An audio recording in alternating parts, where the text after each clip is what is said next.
बंगाल के चुनाव प्रचार पर चुनाव आयोग ने बड़ा फैसला किया है। Road show, bike rally, cycle rally, पद यात्रा पर रोक लगा दी। वहीं ममता बनर्जी भी अब सिर्फ वर्चुअल रैलियां करेंगी। बंगाल में छठे चरण की 43 सीटों पर वोटिंग खत्म। 80% लोगों ने अपने मताधिकार का प्रयोग किया। वोटिंग के दौरान छिटपुट हिंसा भी हुई। कोरोना के बढ़ते ग्राफ पर सुप्रीम कोर्ट सख्त हो गया। सुप्रीम कोर्ट ने खुद से संज्ञान लेते हुए केंद्र सरकार को नोटिस भेजा है। कोर्ट ने केंद्र सरकार से पूछा है कि उनके पास कोविड-19 से निपटने के लिए क्या प्लान है। दिल्ली हाईकोर्ट ने केंद्र सरकार को निर्देश दिया कि वो समय पर ऑक्सीजन मुहैया कराना सुनिश्चित करे। हाईकोर्ट ने कहा कि दिल्ली वालों को ऑक्सीजन मिलनी चाहिए। दिल्ली में ऑक्सीजन किल्लत पर बोले अरविंद केजरीवाल, अगर हम अलग अलग राज्यों में बंट गए तो भारत नहीं बचेगा। हमें लोगों को बचाना है तो एक होकर लड़ना पड़ेगा। दिल्ली के डिप्टी सीएम मनीष सिसोदिया ने केंद्रीय स्वास्थ्य मंत्री डॉक्टर हर्षवर्धन को लेटर लिखा। चिट्ठी में सिसोदिया हरियाणा, यूपी में ऑक्सीजन टैंकरों को रोकने का आरोप लगाया है। दिल्ली में ऑक्सीजन की कमी से हाहाकार मचा हुआ। दिल्ली के कई अस्पतालों पर सर गंगाराम अस्पताल, राजीव गांधी अस्पताल और चानन देवी अस्पताल में ऑक्सीजन की भारी कमी हो रही है। पीएम मोदी कल बंगाल नहीं जाएंगे। कल पीएम कोरोना के हालात पर ताबड़तोड़ 3 बैठकें करेंगे। मेडिकल ऑक्सीजन के लिए मची मारामारी के बीच केंद्र सरकार ने डिजास्टर मैनेजमेंट एक्ट लागू कर दिया है। गृह मंत्रालय ने आदेश दिया है कि इंटर स्टेट ट्रांसपोर्टेशन रुकावट आई तो जिले के डीएम और एसपी जवाबदेह होंगे। कोरोना से देश भर में हाहाकार है। दिल्ली में एक दिन में 300 से ज्यादा मौत। महाराष्ट्र में 24 घंटे में 67,013 केस। यूपी में आज 34,379 नए मामले। 24 घंटे में 1,78,000 लोगों ने कोरोना को मात दी। देश में अब 85% रिकवरी रेट है। देश में इस वक्त 22 लाख से ज्यादा एक्टिव मरीज हैं। ममता बनर्जी ने कोरोना वैक्सीन को लेकर पीएम को चिट्ठी लिखी। सभी को मुफ्त में कोरोना वैक्सीन दिए जाने की मांग की।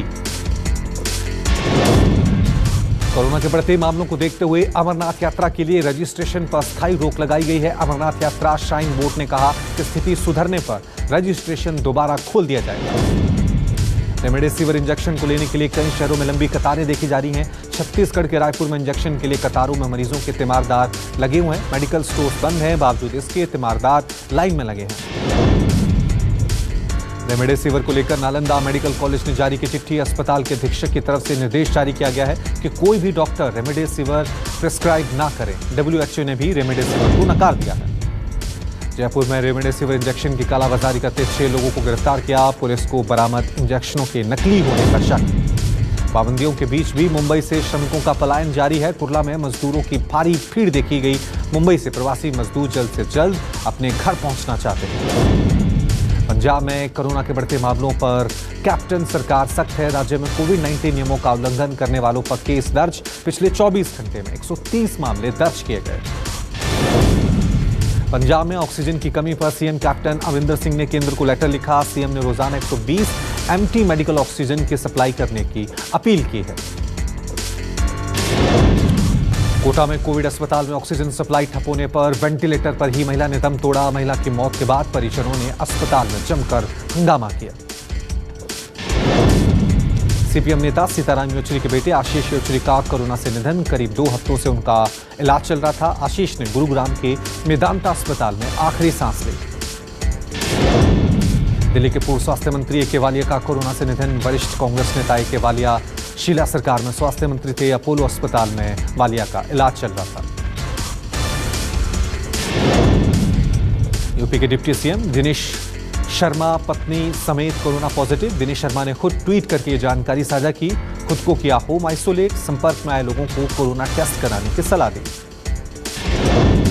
यूपी के बुलंदशहर में शराब पीने से 2 लोगों की मौत, जबकि 2 की हालत गंभीर बताई जा रही है। पंचायत चुनाव में बांटी गई थी जहरीली शराब।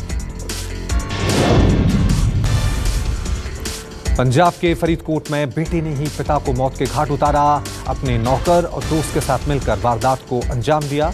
सभी आरोपी गिरफ्तार किए गए।